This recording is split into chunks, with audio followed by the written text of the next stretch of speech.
Alors, bonjour tout le monde. Merci à la maison d'être présent avec nous pour cette conférence Malade de la médecine, les études médicales au premier cycle. Mon nom est Véronique, je serai votre animatrice pour cette conférence. Nos conférencières et conférenciers seront Dr Geneviève Grégoire, Dr Margaret Henry, Dr Marie-Hélène Giroir et Guillaume McMullen, qui est étudiant en 4e année de médecine. Donc, je vais vous donner quelques petites indications de base avant de leur laisser la parole. Cette conférence va être enregistrée, donc vous pourrez y accéder pour rediffusion par la suite sur notre page Les portes ouvertes se poursuivent. Elle sera d'une durée maximum de 45 minutes. On vous invite également à poser vos questions sous l'icône Q&R ou Q&A dans le bas de cette fenêtre. Et puis, nous y répondrons de vive voix après la présentation des conférencières et conférenciers. Donc, je laisse maintenant la parole à Madame Dr Margaret Henry et ses collègues.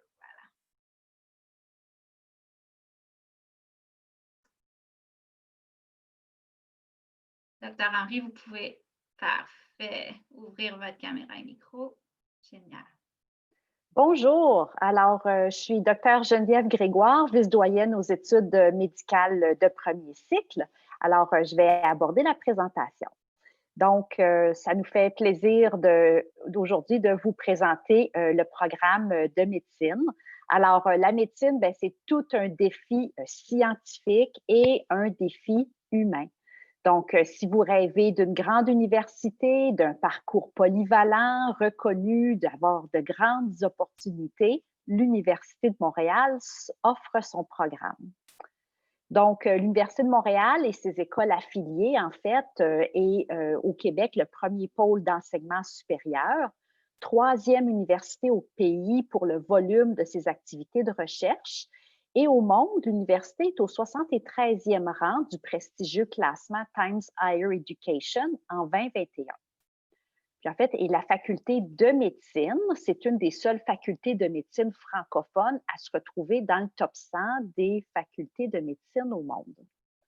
Parmi nos diplômés, des personnes qui se sont investies au niveau de la responsabilité sociale, on pense par exemple à la docteure Joanne Liu, qui est ex-présidente de Médecins sans frontières internationales, ainsi que de docteur Nicolas Bergeron, qui est ex-président de Médecine du Monde Canada et qui est toujours chercheur au CHUM. Nous avons aussi des personnes qui s'impliquent en santé publique, comme la docteure Caroline Quashtan, qui est chercheure FRQS et impliquée dans nos centres universitaires. La docteure Cynthia Kian, qui est une chercheuse de renom et qui est récipiendaire 2019 du Prix Canada des 40 personnes de moins de 40 ans. Et finalement, le docteur Borsouk, qui est chirurgien et qui a eu qui a fait la première transplantation du visage au Canada. Donc, pour ne citer que quelques-uns. Donc, nos campus, en fait, nous sommes le 2e plus grand programme de médecine en Amérique du Nord en nombre d'étudiants. Et on est aussi la première faculté canadienne à avoir décentralisé notre programme en entier en ouvrant le campus en Mauricie. Et nous avons au total 1395 étudiants au programme médecine au premier cycle. Donc, je cède maintenant la parole à la docteure Marie-Hélène Giroir, vice-doyenne associée au campus de la Mauricie.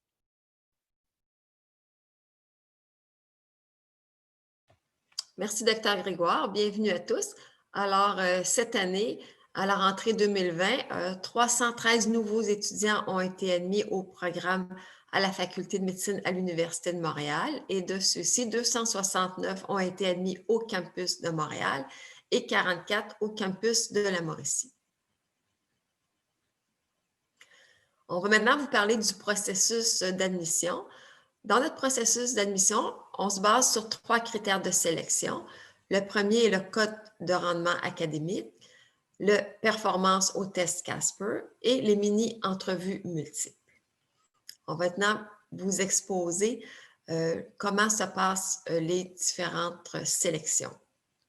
Alors, pour les candidats collégiens et universitaires, il y a 3 sélections. La première sélection se fait selon la cote de rendement académique. Alors, sont considérés tous les candidats qui ont une cote de rendement supérieure ou égale à 33. Ces candidats sont invités à faire le test Casper à l'avance et la deuxième sélection est faite de la façon suivante. 50% des points sont attribués à la cote de rendement académique et 50% à la performance au test Casper. Une liste sont faites selon ces critères et finalement, une dernière sélection est faite et ce qui est pris en compte est la performance aux mini-entrevues multiples seulement. Pour les candidats titulaires d'un PhD, la première sélection se fait sur la cote de rendement académique, la deuxième sélection 50% sur le dossier de recherche et 50% sur la performance au test Casper. Et finalement, la dernière sélection, 100% sur les mini-entrevues multiples.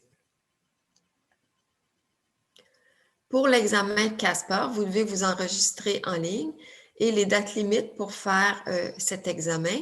Pour les universitaires et les candidats hors Québec, les dates sont déjà passées, mais pour les étudiants collégiens, ceux qui veulent faire le test en français, la date limite est le 23 février 2021 et ceux qui souhaitent le faire en anglais, la date limite est le 21 février 2021.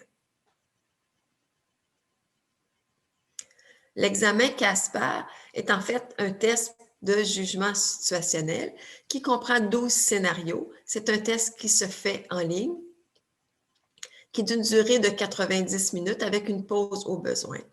Il y a des frais qui sont associés à ce test-là, qui est de 40 $ pour faire l'examen.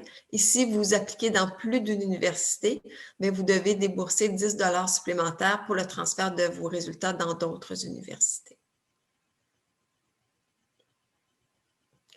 Les mini-entrevues multiples sont faites de façon collégiale entre les 3 universités francophones au Québec. Donc, vous ne passez qu'une seule fois les mini-entrevues, même si vous appliquez dans plusieurs facultés différentes. Les dates des mini-entrevues multiples sont fixées pour tous les contingents le 24 et le 25 avril 2021. Pour le contingent PNIQ, c'est le 16 et le 17 avril. Et les diplômés hors Canada, la date reste à confirmer. Les frais sont une seule fois à 260 $ et compte tenu de la pandémie, plus de détails seront à confirmer plus tard. Important, votre choix de campus entre le campus Montréal ou le campus Mauricie vous sera demandé lors de vos convocations aux mini-entrevues multiples.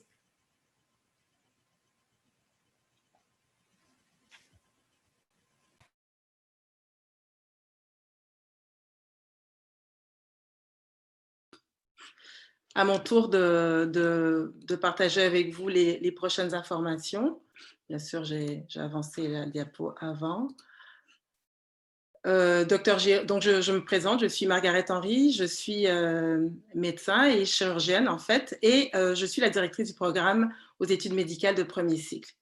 Donc une fois que vous avez passé toutes ces étapes-là, comme c'est bien expliqué, les M&M vont donner accès à l'admission et chaque catégorie d'étudiants sera classée selon la liste d'excellence spécifique à sa catégorie pour les offres d'admission. Les dates limites pour le dépôt des demandes d'admission pour les universitaires et hors Québec étaient le 15 novembre dernier. Et pour les collégiens, la date limite de dépôt pour les demandes d'admission est le 1er mars 2021. Maintenant, quelques mots sur le programme. Excusez-moi. Le programme de médecine comporte 200 crédits et 40 crédits si on y ajoute l'année préparatoire. Donc l'année préparatoire est dédiée aux cégepiens. Tous les cégepiens doivent passer par là et aux détenteurs de baccalauréat non connexes ou dont le contenu ne rencontre pas les exigences du comité d'admission. C'est une information que vous pourrez trouver sur le site des Portes Ouvertes et aussi sur le site d'admission de médecine.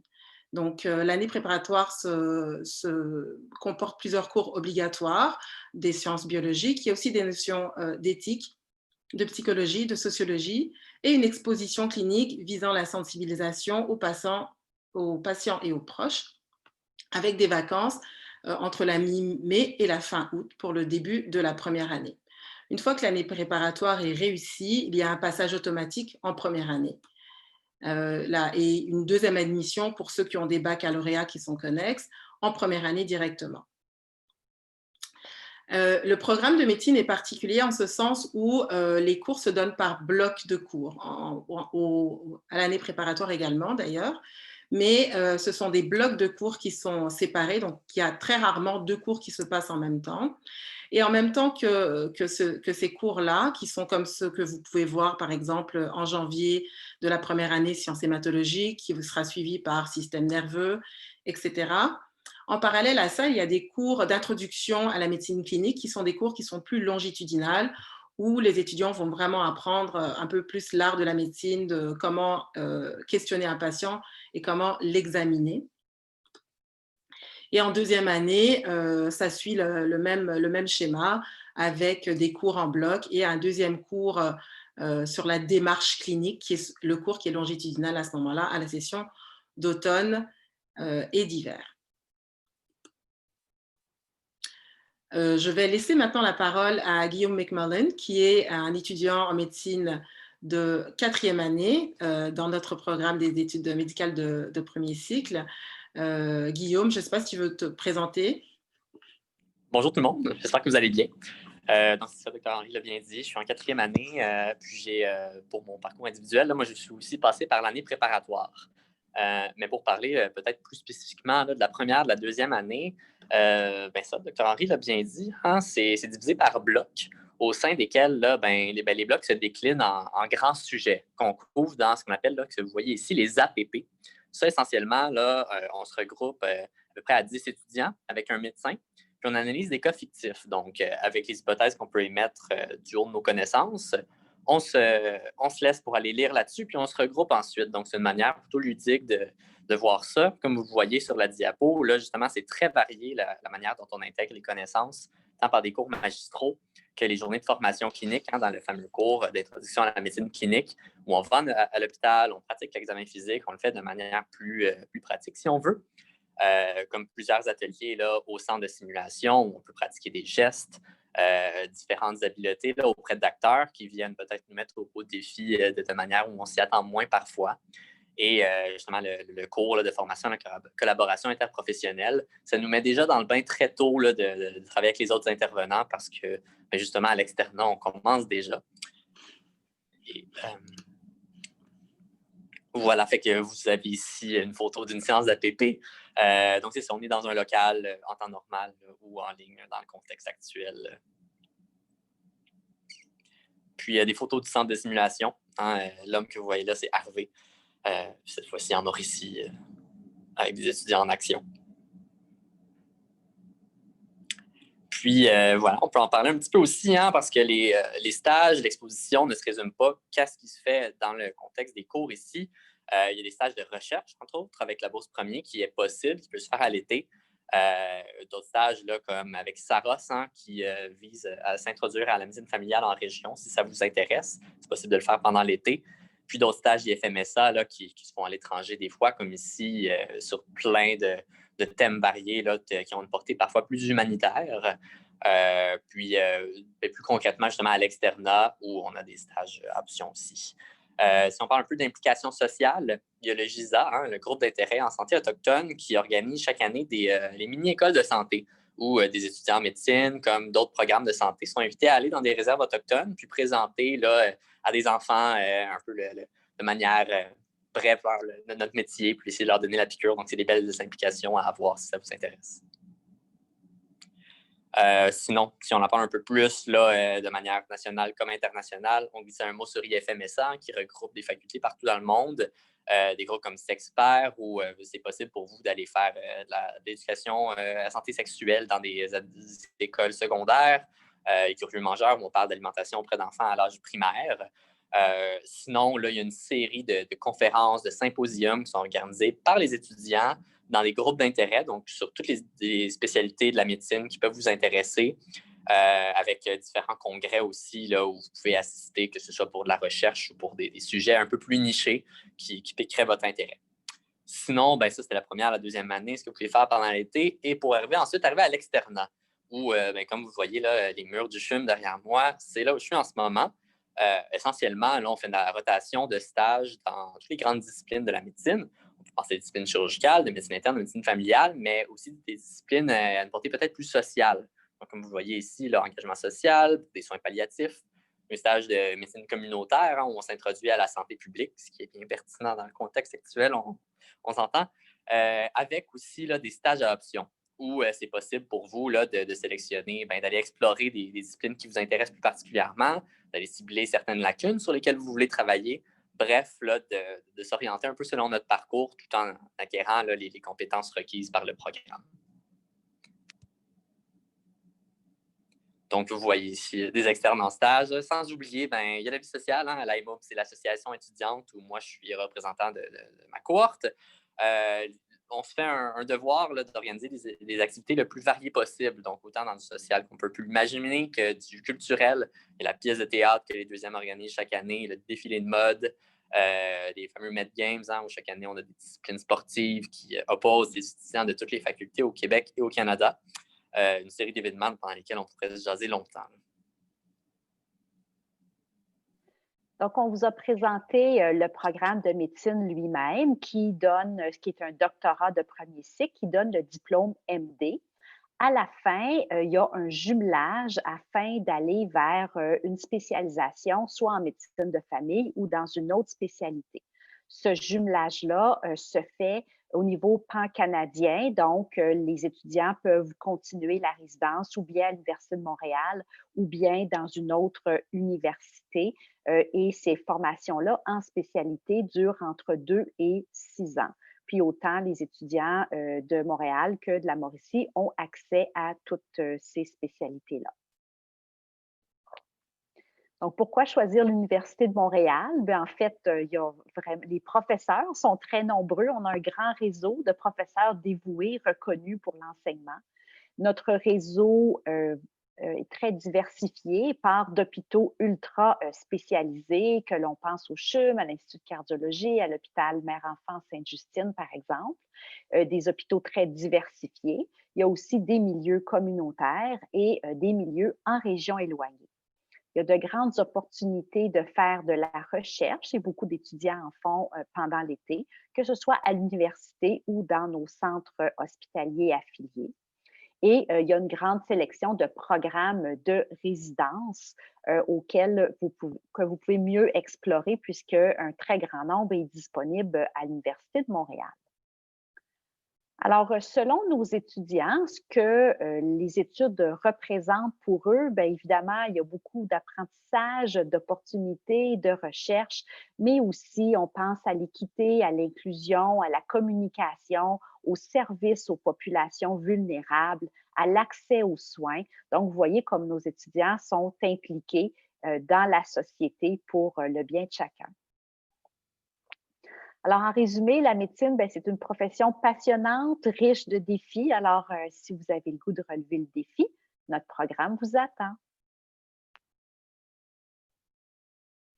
Merci, chère conférencière et chers conférenciers. Nous allons maintenant profiter de l'occasion pour répondre à quelques questions qui nous ont été posées dans le questions-réponses de la fenêtre plus bas.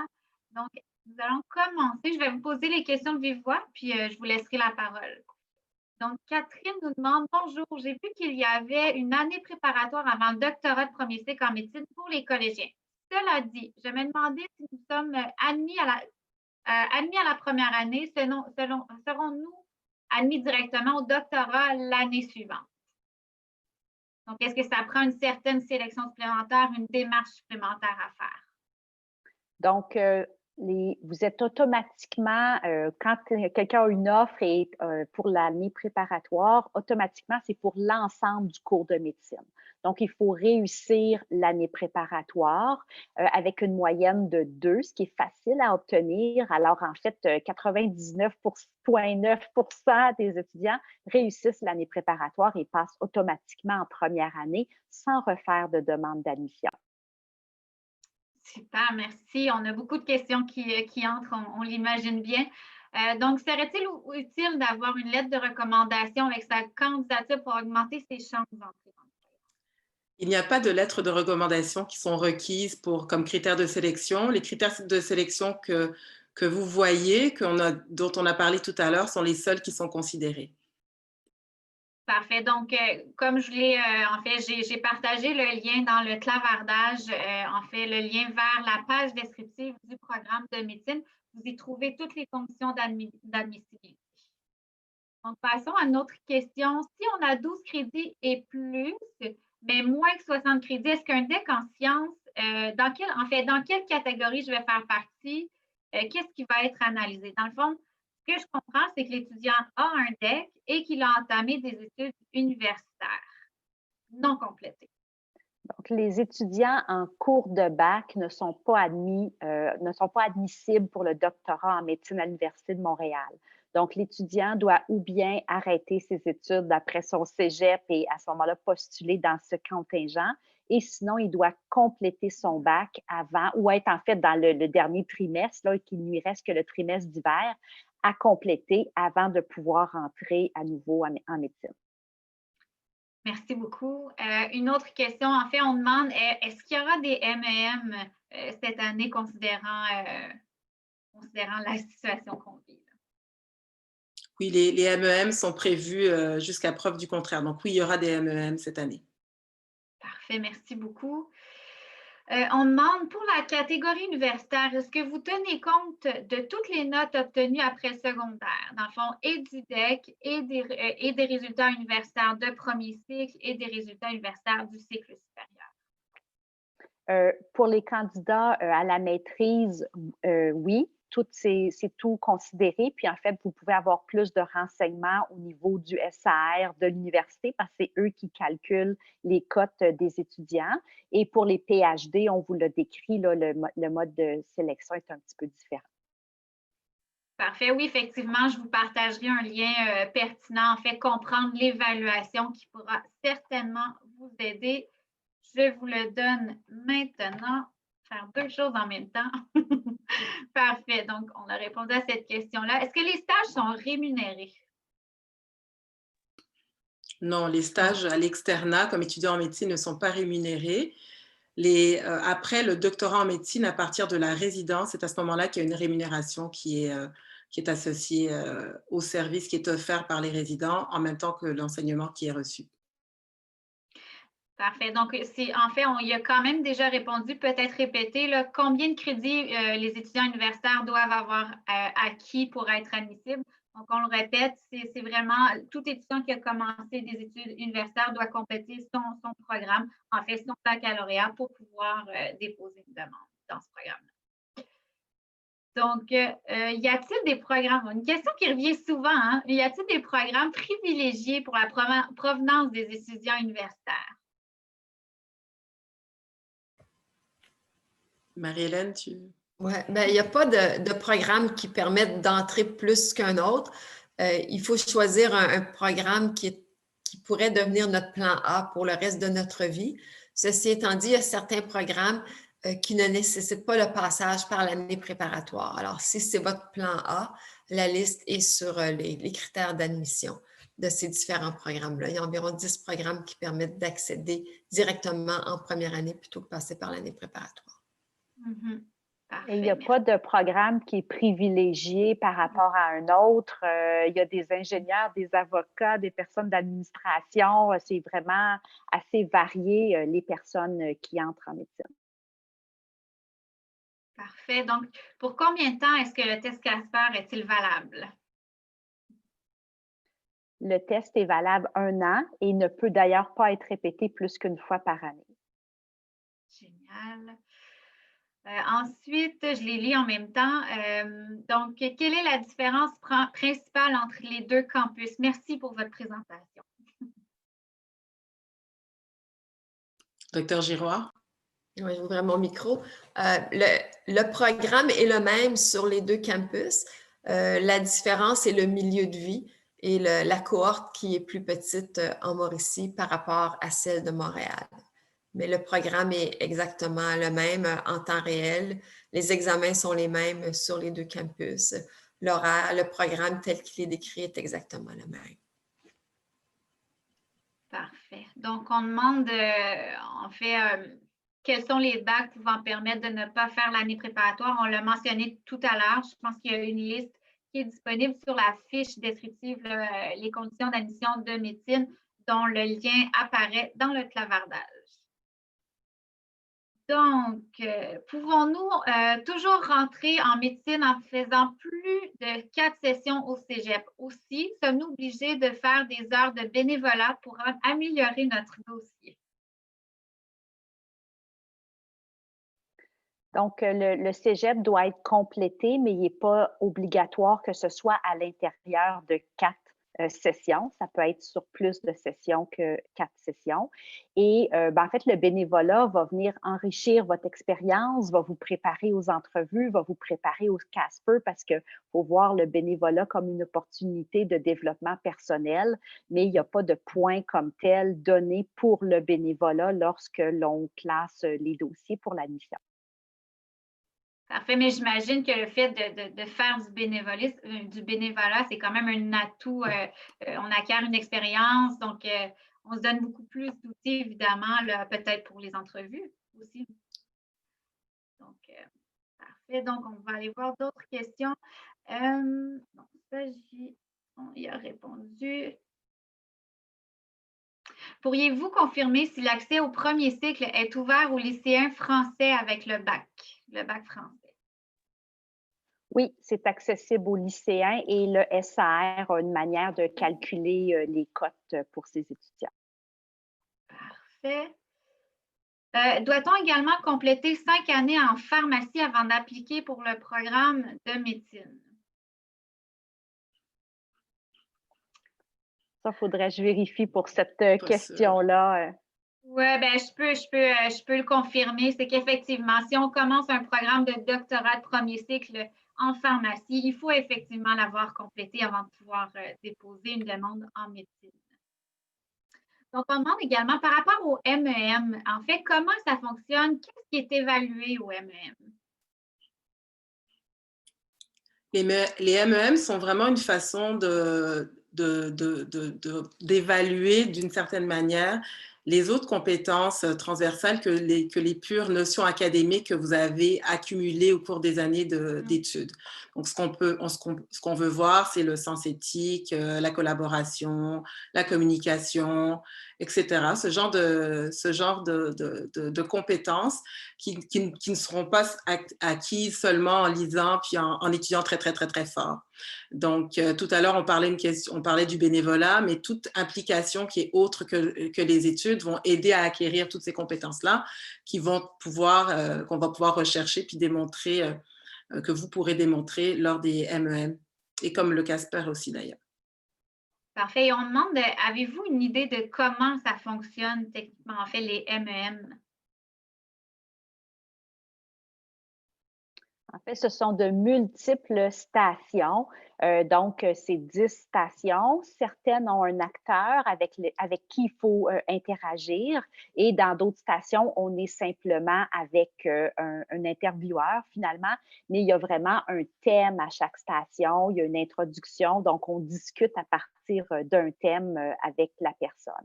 Et c'est mieux standardisé, en fait, d'uniformisation de la performance que d'avoir une seule grande entrevue avec une seule personne. Fait qu'en fait, c'est 10 personnes qui, de façon indépendante, donnent un résultat d'entrevue à l'étudiant.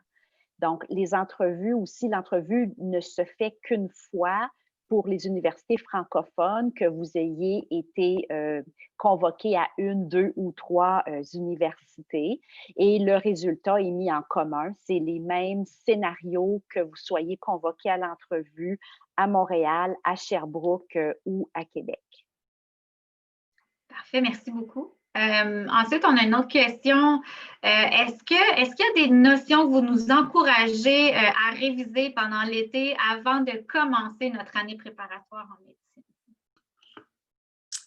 On accorde une importance importante au bien-être et à la qualité de vie et à la vie extérieure aux études. Donc, ma réponse personnelle, ça serait non. Il n'y a pas de notion à réviser. Vous avez étudié assez fort, vous êtes rentré en médecine. Profitez de votre été avant de commencer les études. Excellent conseil. Merci, Madame Henry. Donc, ma question est la suivante. Un étudiant en médecine d'un autre pays peut-il intégrer directement la faculté ou le programme de médecine? La réponse est non. Parfait. Bon, si on applique si on applique en sortant du cégep et puis qu'on est refusé, mais qu'on souhaite vraiment entrer en médecine, bon, pour augmenter ses chances, en fait, comme on l'a mentionné, on demande en fait quelles questions, en fait, quel baccalauréat on nous conseille là, de suivre, mais je pense qu'on l'a déjà mentionné. Hein, c'est vraiment, si les étudiants ont les conditions de base, c'est vraiment de choisir un programme qui, justement, les intéresse et puis qui les aideront finalement à améliorer leur dossier académique. Je pense qu'il y a la question aussi de est-ce qu'ils peuvent réessayer l'année suivante sans être entrés à l'université? C'est ce que je vois à la fin de cette question-là. Oui, bien sûr, je l'ai lu en même temps, merci. Pardon. Oui, c'est possible. À ce moment-là, la personne restera dans le contingent des cégepiens et ne sera pas dans le contingent des universitaires. Mais bon, c'est à voir. Je ne peux pas vraiment me prononcer si c'est une meilleure stratégie ou non. Je ne sais pas si mes collègues ont une autre réponse. La seule différence que ça fera, c'est que si l'étudiant a attendu 1 an, sa 4e session de cégep entrera aussi en ligne de compte dans sa cote. Donc, sa cote de cégepien aura légèrement changé l'année suivante. Merci beaucoup. Les critères d'admission pour l'année préparatoire sont-ils les mêmes que pour le doctorat de premier cycle? En fait, la demande d'admission à l'année préparatoire est-elle indépendante d'une demande d'admission au doctorat de premier cycle? Donc, la demande est tout simplement pour le programme de médecine et le service d'admission, c'est selon le profil dans quel contingent l'étudiant doit automatiquement être placé. Oui, exactement. Mais si je ne me trompe pas, bon, si vous avez fait une demande pour l'année préparatoire, mais finalement, si vous êtes admissible directement au doctorat, vous ne serez pas pénalisé non plus. Hein, vous allez être redirigé. Donc, n'ayez crainte à ce niveau-là. On nous demande encore ici, est-ce qu'il y a un indice de force selon le baccalauréat?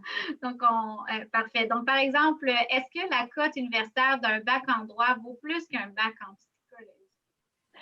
Effectivement, chacun des baccalauréats dans chacune des universités a son indice de force du groupe et des calculs de cote très, très complexes. Donc, c'est très difficile de présumer comment un programme va se comporter ou comment vous allez performer dans un programme donné. Et il n'y a pas de programme pour lequel c'est plus facile d'avoir une cote ou qui a une voie directe. C'est un peu impondérable là, avant de commencer un diplôme, comment sera notre cote. Donc, la recommandation, c'est vraiment de faire quelque chose que vous aimez parce que c'est si vous entreprenez un bac que vous aimez que vous aurez le plus de chances d'avoir une bonne performance. Merci pour ce bon conseil. Donc, on a une autre question de Yasmine. En fait, venant de la France, en passant mon baccalauréat, dans quelques mois, je voudrais savoir s'il y a un quota de places limitées pour les étudiants internationaux. Oui, pour les étudiants internationaux, il y a un quota de 2 places et ces places-là sont dictées par un décret là, gouvernemental. Donc, ce n'est pas l'université qui décide. Parfait. Donc, on demande, est-il possible de changer de campus au cours de nos études? Quand on reçoit l'offre d'admission, on a déjà fait notre choix de campus et ce choix-là, il est définitif et irrévocable, sauf s'il y a des conditions exceptionnelles qui se passent en cours de route. Mais il est possible de faire à l'externat des stages dans un campus ou l'autre. Parfait. Donc, Sarah nous demande, bon, de ce que je comprends, elle est probablement au cégep. Allez-vous faire preuve d'une indulgence particulière par rapport aux notes de la session d'automne 2020 à cause de la COVID? En fait, non, on prend vraiment la cote telle que le ministère de l'Éducation la calcule. Donc, la cote qui va être considérée, c'est vraiment celle que chacun des collégiens va connaître à la fin de janvier 2021. C'est cette cote-là que l'on va considérer. Exactement. Donc, de ce que je comprends, c'est qu'on ne choisit pas ce qu'on veut, c'est qu'on prend ce qui nous est finalement poussé au niveau du ministère. Excellent. Donc, est-il possible d'appliquer aux 2 campus lors de l'application ou faut-il seulement en choisir un? Bien, le choix est demandé, mais il y a une sous-question qui dit s'il n'y a plus de place dans le campus de votre choix, est-ce que vous accepteriez une offre dans l'autre campus? Alors, vous avez le choix de dire s'il n'y a pas de place au campus que j'ai choisi, s'il en reste dans l'autre, est-ce que j'accepterai une offre ou pas? Parfait. Donc, un étudiant français qui veut vraiment intégrer notre programme de médecine chez nous, en fait, il veut savoir s'il y a une solution, en fait, pour lui afin de pouvoir intégrer médecine à l'UDM. Il y a le contingent international, mais hormis cela, sinon, c'est d'être éventuellement dans les contingents de Québécois avec un diplôme québécois. Donc, c'est beaucoup plus long à ce moment-là. Parfait. Donc, c'est ça. Il ne faut pas oublier que ce sont des exigences gouvernementales imposées. Donc, pouvons-nous commencer la session en hiver? Non, le programme est par bloc, comme on l'a bien expliqué, donc tout le monde commence en même temps. Parfait. Donc, c'est ouvert seulement à l'automne. Évidemment, il y a des programmes qui sont ouverts à l'hiver également, mais ce n'est pas le cas, évidemment, pour médecine ou pour tout autre programme également contingenté. Donc, on demande, est-ce qu'un étudiant, si un étudiant étudie en double deck sciences et musique, par exemple, quel quotaire est pris en considération?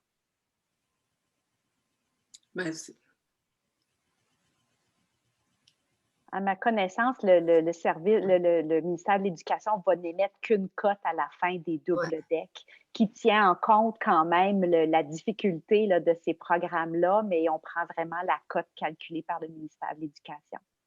C'est ça, exactement. Je pense qu'il y a quelques indications disponibles à ce sujet-là sur le site du BCI, donc Bureau de la coopération interuniversitaire, sur tout ce qui est calcul de la cote, en fait, qu'est-ce qui est considéré dans tel et tel cas. Donc, je vous invite fortement à aller voir ce site-là si jamais vous avez des questions là-dessus. Juste vous mentionner également, bon, le temps file, on n'aura malheureusement pas le temps de répondre à toutes les questions.